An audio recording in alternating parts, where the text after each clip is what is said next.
personnel. J'ai pas eu de différence, j'ai pas senti de différence en tout cas avec mes différents interlocuteurs, notamment avec les banquiers comme on peut entendre souvent. Alors je me l'explique peut-être d'une manière assez simple, c'est que mon projet je le connaissais bec et ongle, puisque de toute façon enfin, je baignais dedans depuis que je suis toute petite. Et du coup j'avais quand même une forte conviction sur ce projet qui je pense s'est transmise aux personnes auxquelles je l'ai présenté. Et je pense que ça a transcendé le fait d'être un homme, une femme.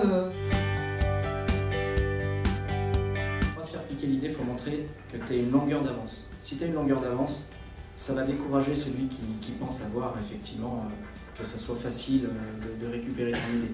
Et il ne faut jamais donner un dossier complet, ça c'est hyper important. Hein.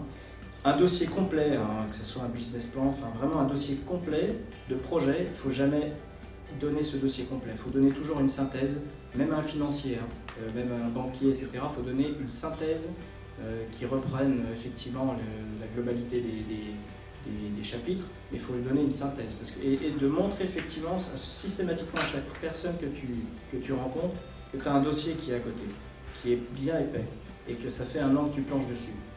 Et que finalement, avec la synthèse que tu donnes, ça vaut rien par rapport au dossier qui est là.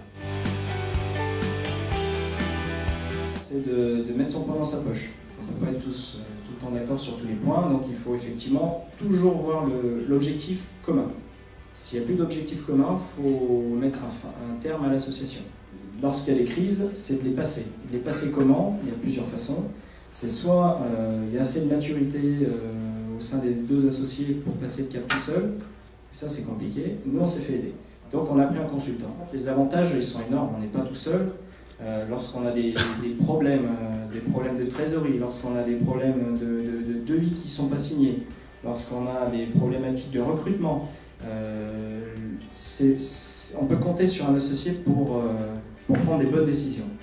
Et d'un autre côté, le problème quand on a un associé, c'est qu'on les prend moins vite, les décisions. Ne jamais choisir le management parce que c'est une évolution sociale, c'est plutôt pas mal. C'est super ingrat comme métier de manager parce que vous avez beaucoup plus de points négatifs au quotidien que de points négatifs que de points positifs. Par contre, vous avez quelques moments assez exceptionnels, c'est l'atteinte d'un objectif collectif que vous ne vous êtes pas approprié, et que vous appropriez à votre équipe, et puis de voir évoluer vos propres collaborateurs, parce que vous vous souvenez forcément du jour où vous êtes rentré dans la vie active, le jour où vous êtes devenu manager, la joie qu'ont eu vos patrons. Moi, mes patrons m'ont dit une chose quand je suis passé manager: n'oublie jamais qu'on s'est occupé de toi, si on apprend que tu ne t'occupes pas de tes collaborateurs, tu auras affaire à eux.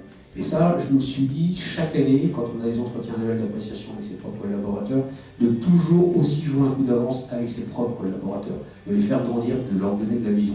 C'est ce qui permet aussi de venir tous les matins et qu'eux viennent tous les matins avec envie et avec implication. Je ne le fais pas par philanthropie, je le fais parce qu'ils bossent plus, qu'ils produisent plus et qu'ils sont encore plus performants. Et je suis parti de l'idée qu'il y avait deux façons de concevoir sa carrière. Faire le tube de l'été, ou alors faire carrière. Et faire carrière, c'est accepter que tout n'aille pas super bien tout de suite, mais de le construire patiemment. Alors, le construire patiemment, ça n'empêche pas d'être ambitieux, de le dire. Par contre, ça oblige à avoir des résultats et de bien choisir ses employeurs. Il faut chasser le poste d'après. Et moi, je pars du principe que j'essaye toujours d'avoir le poste d'après en vue. Alors, je veux savoir ce que je peux faire après. Ne pas attendre d'être obligé de prendre la décision.